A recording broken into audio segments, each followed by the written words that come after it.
जय माता दी, जय माता दी, जय माता दी, जय माता दी। जय माता दी।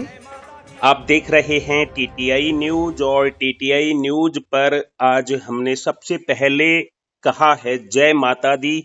तो आप समझ ही रहे हैं कि क्यों कहा है जय माता दी। इसलिए कहा है कि माता के दिन आ गए हैं। वैसे तो सभी दिन माता के होते हैं, लेकिन नवरात्रे विशेष तौर पर माता के पूजन के लिए माने जाते हैं। और इन दिवसों में जो श्रद्धालु हैं, माता के जो भक्त हैं, वे पूजन करते हैं, विशेष पूजा करते हैं, व्रत भी रखते हैं और घट स्थापना करते हैं, ज्योत प्रज्वलित करते हैं।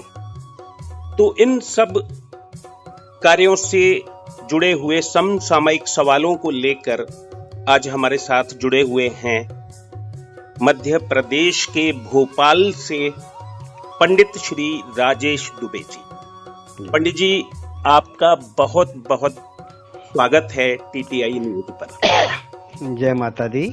जी, जय माता दी। जय माता दी जी शब्द के साथ में या इस पवित्र मंत्र के साथ में नवरात्र का पावन पर्व जो शारदीय नवरात्र के रूप में होता है, इसे मनाया जाता है। जी, सबसे पहले नवरात्र क्या है, इससे हम आपको अवगत कराएंगे। नवरात्र जो है इसे यमदंत काल कहा जाता है और यमदंत काल का अर्थ आशय यह होता है कि इस काल में ऋतु का परिवर्तन होता है। नाना प्रकार के कीटाणु, नाना प्रकार के जीवाणु आदि प्रकृति में उत्पन्न होते हैं, जिनके कारण मनुष्य के या जीव के जीवन पर संकट या भय होता है। और उससे बचने के लिए हमारे आध्यात्मिक तौर तरीकों से शास्त्र और वेदों के आदेश के अनुसार जो नवरात्र का पवित्र पर्व मनाया जाता है, जिसमें लोग कल्प साधना भी करते हैं, कुछ लोग एकासना साधना करते हैं, कुछ लोग 9 दिन कठोर साधना भी करते हैं। और सबके साधना करने के अलग अलग तौर तरीके होते हैं, क्योंकि कुछ लोग अपने कुल गौरव की परंपरा के अनुसार नवरात्र को मनाते हैं, तो कुछ लोग अपने गुरु के द्वारा जो दीक्षित होते हैं दिए आदेश और उस परंपरा के अनुसार मनाते हैं। और कुछ लोग जो कामकाजी होते हैं, जिनके पास बिल्कुल काम करने का अवसर नहीं होता, वो पवित्र भाव से, सहज भाव से केवल देवी के दर्शन करके और पर्व और त्यौहार को मनाते हैं। और इसको आप जिस तरीक़े से भी मनाएं, आनंद के साथ मनाएं। आपको सर्व आनंद परमानंद प्राप्त होना चाहिए। इस भाव के साथ में नवरात्रि की जो है पूजन करना चाहिए, आराधना करना चाहिए, व्रत और उपासना और साधना आदि करना चाहिए। पंडित जी, हम चाहेंगे कि इन नवरात्रों में आपकी ओर से विशेष जानकारियां प्राप्त हों हमारे दर्शकों को। जी, विशेष जानकारी नवरात्र की सबसे पहले आप ध्यान रखें कि जब हम नवरात्र मनाते हैं तो हमें क्या करना चाहिए। किसी भी पंडित के पास जाना चाहिए, पंचांग खुलाकर पंचांग का विचरण और विचार करना चाहिए और उस विचार के आधार पर फिर अपना आत्म अनुभूति से और फिर जो है हम उसको पर्व को कैसे मनाएं, यह योजना बनाना चाहिए। इसके अंतर्गत आध्यात्मिक योजनाओं का विशेष रूप से महत्व होता है, उसकी योजना की जाती है। उसके अंतर्गत सर्वप्रथम जो है हम देखेंगे कि बैठकी का मुहूर्त क्या होता है, बैठकी किस आधार पर की जाती है, कब कैसे और क्यों मनाएं, इस पर विचार किया जाता है। तो सबसे पहले हम आपको अवगत कराएंगे कि माता की बैठकी किस प्रकार से की जाए। जी, बैठकी मध्य प्रदेश का वर्ड है शायद, और जो हमारे यहाँ बोलते हैं घट स्थापना, क्या वही है?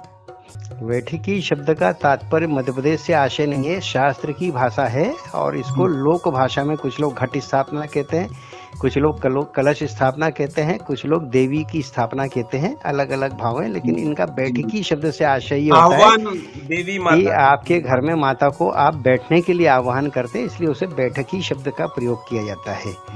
तो बैठकी कैसी करना चाहिए या घट स्थापना कहना चाहिए, हम एक ऐसा जो लोक प्रचारित विषय है उस पर आ जाते हैं कि घट स्थापना हम कैसे करें। तो सबसे पहले हमको मुहूर्त का शोधन करना चाहिए कि हमें माता के घट की स्थापना किस मुहूर्त में और अनुत्तम मुहूर्त का चयन करके करना चाहिए जो हमारे साथ समसामयिक भी हो।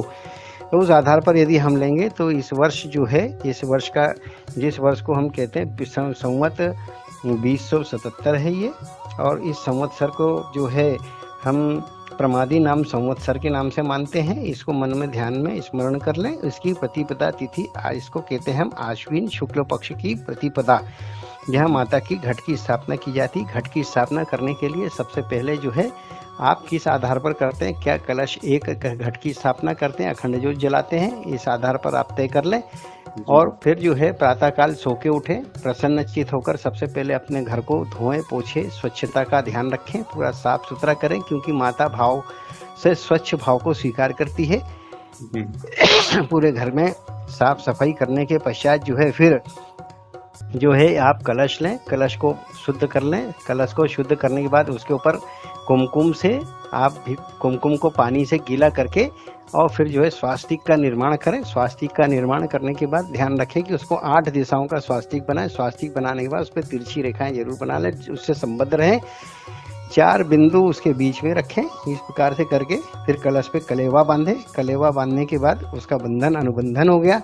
करने के पश्चात जो है घर के जिस पवित्र स्थान पर आप घट की स्थापना कर रहे हैं, नीचे सप्तधान्य या कुछ भी ना हो तो गेहूं जो है, गेहूं एक मुट्ठी भर वहाँ पे बिखेर दें, रख दें। और उसके पश्चात जो कलश की स्थापना करें उसमें पंच पल्लव लगाएं। पंच पल्लव लगाने के साथ में अंदर पूजा की सुपारी कम से कम उसमें डालें। पंचरत्न हो तो वो डालें, सोना या चांदी का कोई आभूषण या सिक्का जो सामर्थ्य में हो वो डालें। और वो सब करने के पश्चात जो उसमें जल भरें। जल भरने के पश्चात उसके ऊपर नारियल रखें। उस नारियल को कपड़े से लपेट दें ताकि उसमें सुंदरता भी आए और उसका वस्त्र का जो है समर्पण भी हो जाए। इस प्रकार से सबसे पहले कलश को एक स्थान पर रख दें। फिर वहीं पर जो चौकी बनेगी उसमें माता जी की प्रतिमा, मूर्ति या जो भी आपके पास उपलब्ध माता का स्वरूप हो उसकी स्थापना करें। और उसी के साथ में वहाँ पर माता के दाहिनी ओर जो है शुद्ध घी का दीपक या बाईं ओर तेल का दीपक। यह आपकी श्रद्धा के अनुसार है कि आपकी क्या आप करना चाहते हैं। यदि आप अखंड ज्योत जलाते हैं तो विशेष रूप से ध्यान रखें कि माता के चौकी को जो आप स्थापित करते हैं ना, आपके हाथ के दाहिनी ओर, माता के बाएं ओर, ऐसे करके उनको स्थापित कर दें। और फिर जो है अब आती है आगे की स्थिति कि हम मुहूर्त क्या लेंगे जी। तो सबसे पहले जो है सुबह का जो मुहूर्त होता है जिसे हम प्रदोष काल कहते हैं, सूर्य उदय से 45 मिनट पहले और सूर्य उदय से 45 मिनट बाद का होता है। किसी प्रकार की चिंता न करें क्योंकि पूरे दिन सर्वार्थ सिद्ध योग है। सभी अर्थों में सिद्धि देने वाले योग को सर्वार्थ सिद्ध योग कहते हैं। आपके समस्त स्वार्थों की प्रतिपूर्ति करने वाला यह योग होता है जी। इसमें जो है कलश की स्थापना करने तो आप मुहूर्त ले लें। सबसे पहले जो है प्रदोष काल प्रातः काल का। फिर उसके पश्चात यदि आप चूक जाते हैं बिल्कुल घबराएं नहीं, कोई एक नहीं अनेकों मुहूर्त होते हैं प्रत्येक तिथि में। फिर क्योंकि जो प्रतिपदा की तिथि वो रात को 11:04 तक है, इसलिए बिल्कुल धैर्य के साथ घबराहट बिल्कुल मन में पैदा ना करें जी। फिर उसके कभी भी ध्यान रखें किसी भी देवता का पूजन करते मन में घबराहट डर भय नहीं होना चाहिए, क्योंकि देवता कभी किसी का बुरा नहीं करते। यह मुहूर्त चुक जाते हैं तो उसके बाद फिर जो है 11:40 से लेके 12:29 दिन का जो मुहूर्त होता है उसे अभिजीत मुहूर्त कहा जाता है। उस अभिजीत मुहूर्त में जो हमने विधान आपको पूर्व में अभी बताए हैं उसी आधार पर स्थापना की व्यवस्था जमा कर फिर इस मुहूर्त में स्थापना कर सकते हैं। उसमें भी चुक जाए तो चिंता ना करें। फिर उसके बाद तीसरा मुहूर्त जो अनुत्तम माना जाता है, फिर वो प्रदोष काल का होता है, सूर्य अस्त से 45 मिनट पहले और 45 मिनट बाद में। और उसके बाद चाहे तो आप 1 घंटे आगे भी जा सकते हैं, क्योंकि गोधूली मुहूर्त भी पवित्र मुहूर्त माना जाता है। इसमें फिर माता की वही विधान से व्यवस्था स्थापन करें। और उसके बाद कलश की स्थापना करने से पहले देखिए, नवरात्र में या किसी भी काल में सबसे पहले भगवान श्री गणेश का आवाहन, पूजन, अभिनंदन किया जाता है जी। लेकिन नवरात्र की शुरुआत जो होती है स्वयं गणेश जी भी कहते हैं कि जय माता दी से करें। तो जब आप अपने पूजन कक्ष में बैठे तो सबसे पहले बोले जय माता दी और फिर उसके जय माता दी बोले। फिर उसके पश्चात अपने हाथ में लाल पुष्प ले लें या कोई भी पुष्प जो आपके पास हो फिर वो ले लें। और अपने हाथ में जो है फिर थोड़े से अक्षत रखें। अक्षत का ध्यान रखें कि चावल टूटे हुए ना हो। अक्षत का मतलब जो क्षति ना हो जिनकी, तो अक्षत हाथ में ले लें। उसमें दक्षिणा रखें। दक्षिणा रख के उसमें फिर आचमनी से पंचपात्र से लें, उसमें जल डालें, चम्मच से जल डाल लें। और फिर उसके बाद में अपन सहज भाव से, चूंकि आप पंडित को न बुला पाते हो तो आप अपने सहज भाव से उत्तर दिशा में मुख करके 3 बार बोले हे माता आगच्छ, हे माता आगच्छ, हे माता आगच्छ। यदि मंत्र के रूप में बुलाना चाहते हो तो हम बोले ओम ह्रीम आगच्छ, ओम ह्रीम आगच्छ, ओम ह्रीम आगच्छ। ये माता का बीज मंत्र। उत्तर दिशा से माता को आवाहन करें, क्योंकि माता उत्तर दिशा की वास करने वाली होती हैं। उसके पश्चात फिर अपने मनोभाव से प्रार्थना करें कि हे माता, इस नवरात्र के पावन पर्व पर मैं अपने घर में आपकी बैठकी अथवा घट स्थापना करना चाहता हूँ। आप मेरे घर में पधारें और मेरे घर में वास करे। और इस प्रकार से प्रार्थना करने के पश्चात फिर गणेश जी का आह्वान करें, श्री गणेशाय नमः आव्यामी स्थापयामी, है ना। उसके बाद उनको स्थापित करें, प्रतिष्ठित करें और पूज्यामी आखिरी में कह के, और फिर चंदन तिलक कुमकुम जो भी आपकी विधि से आप करना चाहते हैं उस विधि से गणेश जी का पूजन करें। गणेश जी का पूजन करने के पश्चात यदि आप नवग्रह मंडल बनाते हैं तो ठीक है, ना बनाए तो भी आप मानसिक पूजन करें। नवग्रह देवताभ्यो नमः, इस प्रकार से समस्त नवग्रह देवताओं को आह्वान करके उनको नमस्कार कर लें। और करने के बाद फिर नवग्रह देवताओं से प्रार्थना करें कि इस भगवान श्री गणेश से प्रार्थना करें कि हे भगवान गणेश, आप मेरे हृदय में वास करें और मेरा यह नवरात्र का पावन पर्व किसी भी विघ्न बाधा के निष्कंटक संपूर्ण हो, उससे तो मुझे आशीर्वाद प्रदान करें और 9 ग्रह से शांति करें कि आप जहाँ भी हो यथा स्थिति शांत रहें और 9 दिन ना मेरे माता के पूजन में मुझे सहयोग करें और आप भी उपस्थित रहें। इस प्रकार से करने के पश्चात फिर आती है बारी घट की। फिर घट का पूजन करें, जिसे आप कलश कहते हैं, उस घट का पूजन करें। नाना प्रकार के जो भी द्रव्य है, जैसे हल्दी है, कुमकुम है, चावल है, सिंदूर है, बॉर्डर है, गुलाल है, और उसके पश्चात जो पंचोपचार, अष्टोपचार, षोडशोपचार जो भी तरीके से आप पूजन करना चाहते हैं वो पूजन करें माता का आवाहन करके। और फिर उसके बाद माता से प्रार्थना करें कि इस कुंभ में आप जो है आप कुंभ को प्रतीकात्मक मान के इसमें स्वरूप को धारण करके आप स्थापित हुए। इस प्रकार से उनकी स्थापना करके पूजन करके माल्यार्पण आदि करें। माल्यार्पण आदि करने के बाद में जो घर के जो हमारे स्थानीय देवता, उनका सब देवताओं का पूजन करें। सारे देवताओं का पूजन करने के साथ इस बात का ध्यान रखें कि आप 3 देवियों का विशेष रूप से जो है स्मरण करें, श्री माता महालक्ष्मी का, माता सरस्वती का, माता दुर्गा का। इस प्रकार से आप 3 देवियों का निश्चित रूप से, तीनों देवी मिलके जो है स्वरूप धारण करती हैं, उनकी प्रार्थना करके उनका सबका पूजन करें। और फिर उसके पश्चात जो है आरती करें, भोग आदि लगाएं और फिर उसके पश्चात जो भजन कीर्तन जो है गौरवमयी ढंग से आप करें। ध्यान रखें, माता का पूजन करते हैं कोई मन में भाव न रखें। यदि आप में श्रद्धा है तो आप श्रीमद् देवी भगवत पुराण, श्री मार्कंडेय पुराण और उसके बाद श्री दुर्गा चालीसा, काली चालीसा, सरस्वती चालीसा या जो भी चालीसा आप पढ़ना चाहते हैं उसका पाठ करें, या फिर जो है सप्तशती का पाठ करें। पूरे सप्तशती का पाठ नहीं कर पाते तो आखिरी में आप देखेंगे सप्तशती के अंतिम पन्नों के आसपास देखेंगे वहाँ पर सिद्ध कुंजिका स्त्रोत लिखा हुआ, या तो आप कुंजिका स्त्रोत का पाठ करें। पूरे सप्तशती के पाठ का फल उससे प्राप्त होता है। 9 दिन तक करें। माता के मंत्रों का यदि आप जाप करना चाहते तो ओम श्रीम नमः, ये माता लक्ष्मी के लिए मंत्र है। ओम ऐं नमः सरस्वती के लिए मंत्र है। और ओम ह्रीं माता के समस्त स्वरूपों के लिए जो प्रणव मंत्र है। और उसी के साथ में जो है उसको पूजन करें और मंत्र का पाठ करें। मंत्र का पाठ आदि करने के पश्चात ध्यान रखें, यदि आप अखंड ज्योत जलाते हैं तो उस अखंड ज्योत की सेवा लगातार 9 दिन तक करते रहें। इस नवरात्र के अंदर यदि आप पूजन करते हैं तो विशेष दिन में प्रतिपदा के दिन घट की स्थापना, ये विशेष महत्व का दिन होता है और सर्वार्थ सिद्ध योग को देने वाला है। बहुत शुभ योग में ये आरंभ हो रहा है। कुछ स्थानों पंजाब में, कुछ स्थानों में पंचांगों के अंदर में अन्य योग भी दिए, आप उन योगों को भी धारण कर सकते हैं। उसके अलावा चूंकि पंचांग भिन्न भिन्न आधार पे बनते हैं तो योग भिन्न भिन्न हो सकते हैं। जैसे विषकुंभ योग भी कुछ जगह बताया गया तो ये भी हो सकता है, लेकिन यहाँ पे माता के सामने विष का कोई काम नहीं, डरने की जरूरत नहीं है। फिर प्रमुख तिथि इसके बाद मानी जाती पंचमी की। पंचमी की प्रमुख तिथि इसलिए मानी जाती है कि पंचमी के दिन से कन्याओं का भोजन कराना आरंभ कर दिया जाता है। तो यदि आप पंचमी को महत्वपूर्ण पूजा करके यदि कन्या को भोजन कराना चाहते हैं तो कन्या भोज यहाँ से आरंभ कर सकते हैं। उसके पश्चात फिर जो है प्रमुख तिथियों के अंतर्गत जो प्रमुख कार्य देवी का माना जाता है उसको यदि हम देखते हैं तो उसमें महानिशा पूजन का विशेष महत्व होता है, जो 23 तारीख को पड़ रही है। और 23 तारीख को महानिशा शब्द से ही आशय है कि ये जो पर्जन्य सप्तमी के रूप में भी मनाया जाता है और यह मध्य रात्रि में पूजन माता का किया जाता है। मध्य रात्रि में महानिशा का पूजन करके बलि विधान पूजन किया जाता है। बलि विधान से यहाँ पे तात्पर्य किसी जीव की बलि से नहीं है। कुष्मांडा की बलि, नींबू की बलि, ऐसी जो भी चाहे या नारियल तोड़ के भी बलि दी जा सकती है। रात्रि में पूजन करना चाहिए। उसके पश्चात फिर माता का जो अष्टमी के दिन पूजन होता है, अष्टमी की जो मूर्ति होती है माता श्री दुर्गा की मूर्ति के रूप में उनका पूजन किया जाता है। और उसी के साथ में कुल गौरव की परंपरा के अनुसार कई घरों में कुल देवी देवताओं का पूजन होता है।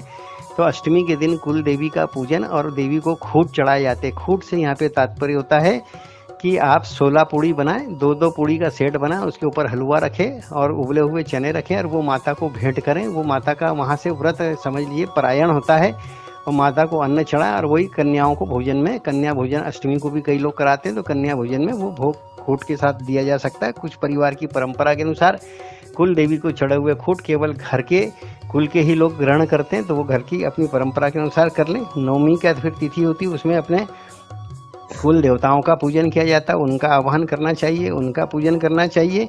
फिर उसके पश्चात दशहरे का पूजन होता है, उसमें नीलकंठ के दर्शन करना चाहिए। 10 गोबर की कंडे बनाकर उनका पूजन करके दशानंद का पूजन करना चाहिए।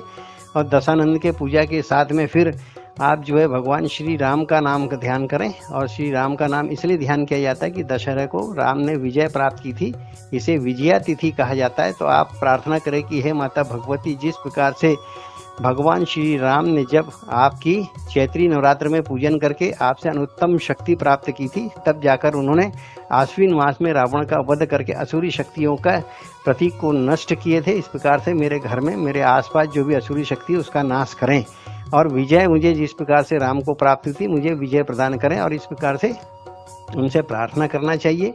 और फिर घर में माता के जो दरबार है वहाँ पे कम से कम 11 दिए जलाकर दिवाली जैसा महोत्सव मनाना चाहिए।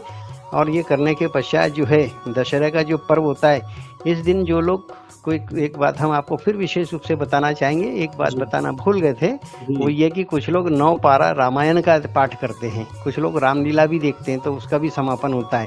तो 9 पारा पारायण किया जाता है दशमी के दिन में, और भंडारा आदि किया जाता है। जितने भी भंडारे हैं अष्टमी, नवमी और दशमी के दिन सार्वजनिक रूप से या व्यक्तिगत रूप से आप करना चाहें तो इसको कर सकते हैं। इस प्रकार से हर्षोल्लास के साथ में, पूर्ण श्रद्धा के साथ में, दिव्य भाव से, वीर भाव से, पशुपति भाव, पशुपात्य भाव से, और उसके बाद सहज भाव से जो आपका भाव, इससे दर्शन करें, पूजन करें। और एक बात विशेष आपको बताएं, यदि आप कामकाजी, बिल्कुल मत घबराइए। आप किसी मंदिर में जाके अखंड ज्योत जलवा सकते हैं। अब आप कहेंगे कि अखंड ज्योत अलग से नहीं जलाएंगे, तो वहाँ जाकर तेल का दान करके आ जाइए, ताकि वो तेल या घी जो भी है वो वहाँ अखंड ज्योत में डल जाए। अब आप एक प्रश्न और आता है कि लोग इस नवरात्रि के काल में जो है माता के दर्शन करने मंदिर जाते हैं, लंबी लंबी कतारें होती है, शारीरिक क्षमता नहीं होती है, या कोई समय का अभाव होता है, कोई वजह होती, दर्शन नहीं कर पाते। मन बड़ा दुखी हो जाता, क्योंकि हमने साधना करे, हम माता के दर्शन चाहते, एक क्षण तो हम माता से चाहते हैं दर्शन, वो भी हमें नहीं मिल रहे। दुख नहीं करना, ये तो हर्षोल्लास का पर्व है, ये वीरता से मनाने वाला पर्व है। तो इसके लिए क्या करना है आपको, आप उस मंदिर के प्रांगण में यदि आपका नंबर नहीं आता और अवसर नहीं मिलता है, तो मंदिर का जो शिखर होता है उसको भी देव स्वरूप माना जाता है, वो प्रतिष्ठा स्वरूप माना जाता है। शिखर से मतलब होता है ताज होता है वो माता का, उसके आप दर्शन करें, और उसके दर्शन करके शांत चित्त भाव से अपने घर आ जाएं, आपको सारे फलों की प्राप्ति होगी। और बात ध्यान रखिए, कुछ लोग कुछ प्रकार की भ्रांतियां पैदा करते कि देवी की ऐसे विधान से पूजन करिए, वैसे विधान से पूजन करिए, आप ऐसा नहीं करेंगे तो माता रुष्ट हो जाएगी, आपको तकलीफ देगी, परेशानी कर देगी, आपके घर में रोग बाधा आएगी। सब झूठी बातें, सब बातें झूठी है। ये केवल सहज भाव से माता को आप दर्शन करिए। माँ कभी किसी का जो है बुरा नहीं करती है, इस बात को ध्यान में रखे। यथा शक्ति यथा भाव, माता की यथा शक्ति तथा भक्ति करिए। केवल भक्ति का और सहज भाव को ही माता स्वीकार करती है। बाकी तो सारे प्रपंच है संप्रदाय के अनुसार, चाहे वो देवी का संप्रदाय हो, शाक्य संप्रदाय हो, चाहे गणपत्य संप्रदाय हो, या शैव संप्रदाय हो, रामानुज संप्रदाय हो, पंच भाई त्यागी संप्रदाय हो, और निम्बार्क संप्रदाय हो, चाहे वो कोई भी संप्रदाय हो, चाहे कृष्ण से संबंधित हो, विष्णु से संबंधित वैष्णव हो, राम से संबंधित पंच भाई त्यागी हो, ऐसा कोई चिंता नहीं। आप बड़े वो विधान से जो पूजन का जो हो प्रपंच होता है वो केवल साधकों के लिए होता है, और वो केवल संप्रदाय के लोगों से होता है, जो गुरु से दीक्षा लेते हैं उनके लिए होता है। लेकिन सामान्य क्रम में गुरु से दीक्षा लेने वाला यदि ग्रस्त है तो वो सहज भाव से पूजा करे, उसे सारे फल प्राप्त होंगे। और शास्त्र ऐसा आदेश करता है कि जो माता को इन 9 दिनों में भूल से भी यदि गर्दन झुका के माता के सामने अपना अनुनय विनय करता है, माता उसको वरद हस्त से वरदान देती है और समस्त उसके मनोभावों की पूर्ति करती है। जय। तो पंडित जी, आपने एक तरह से बिल्कुल गागर में सागर भर दिया, और हम प्रश्न करते आपसे, उन प्रश्नों के जवाब ही आपने दे दिए हैं। सारे प्रश्न आपने लगभग उत्तरों के रूप में समाहित कर दिए हैं, और हम समय समय पर इन नवरात्रों में जानकारी मैं ये चाहूंगा कि मेरी ओर से और आपकी संस्था की ओर से जो है जितने भी धर्मावलंबी जो माता की भक्ति करना चाहते हैं उन सबको नवरात्र की बहुत बहुत शुभकामनाएं जी। आपके घर में सुख का भाव हो, निरोग काया हो, और अपार धन की प्राप्ति हो, यशोधन की प्राप्ति हो, सारे धन की प्राप्तियां आपको हो, ऐसा मैं आप सबको जो है माता भगवती की ओर से आशीष बिखेरता हूँ, उसे आप स्वीकार करें। जय हो। जय माता दी। जय हो, जय हो, जय हो। आपका बहुत बहुत आभार, बहुत बहुत धन्यवाद जो इतनी सारी जानकारी दी, इतनी सारी शुभकामनाएं हमें दी और अपना आशीर्वाद प्रदान किया, सभी को प्रदान किया, सभी सुनने वालों को, देखने वालों को। आपकी चैनल गुणोत्तर वृद्धि करे, ये मेरी प्रार्थना है। आपका जो चैनल हमेशा लोगों का कल्याण करे। माता भगवती, माता सरस्वती आपके कंठ पर, आपके बुद्धि में वास करके लोक कल्याण के लिए आपको आशीर्वाद दे। आपकी संस्था का नाम एक बार लेके आप जय माता दी जरूर बोले। टीटीआई न्यूज जय माता दी। और जय माता दी के बारे में तो आपने बता ही दिया है कि वैसे जो भी पूजन आदि के कार्य होते हैं, धार्मिक कार्य होते हैं, मांगलिक कार्य होते हैं, उनमें विघ्न विनाशक भगवान श्री गणेश का पूजन प्रथम होता है, लेकिन जो नवरात्रे होते हैं उनमें आपने बताया कि सबसे पहले जय माता दी बोला जाता है। आदि और अंत जय माती से ही होता है जी। और ये बहुत अच्छी जानकारी इस बार हमें आपसे मिली है और बाकी घट स्थापना के बारे में आपने बता ही दिया है, विस्तार से बता दिया है। और हम इतना कह दें तो शायद ये अनुचित नहीं होगा कि राहु काल को छोड़कर सूर्योदय से लेकर और रात तक पूरा दिन अच्छा है, शुभ बिल्कुल है। ऐसी चिंता ना करें। यदि आप भूल से राहु काल में भी स्थापना करते हैं तो चिंता ना करें कि समस्त प्रकार के दैत्यों की प्रवृत्ति का नाश करने के लिए ही माता नवरात्र में प्रकट होती है। ना इनके सामने राहु आते, ना केतु आते, ना शनि आते, कोई भी नवग्रह इनके सामने नहीं आते। सारे नवग्रह इनके सामने खड़े होकर स्तुति करते हैं और माता से आशीर्वाद प्राप्त करते हैं। और उनमें से आप भी एक ग्रह के रूप में, मानव ग्रह के रूप में उनसे प्रार्थना करें, आपको सब फल मिलेंगे। जय हो। बहुत जय माता दी। आपका बहुत बहुत धन्यवाद। जय माता दी। जय माता दी। जय माता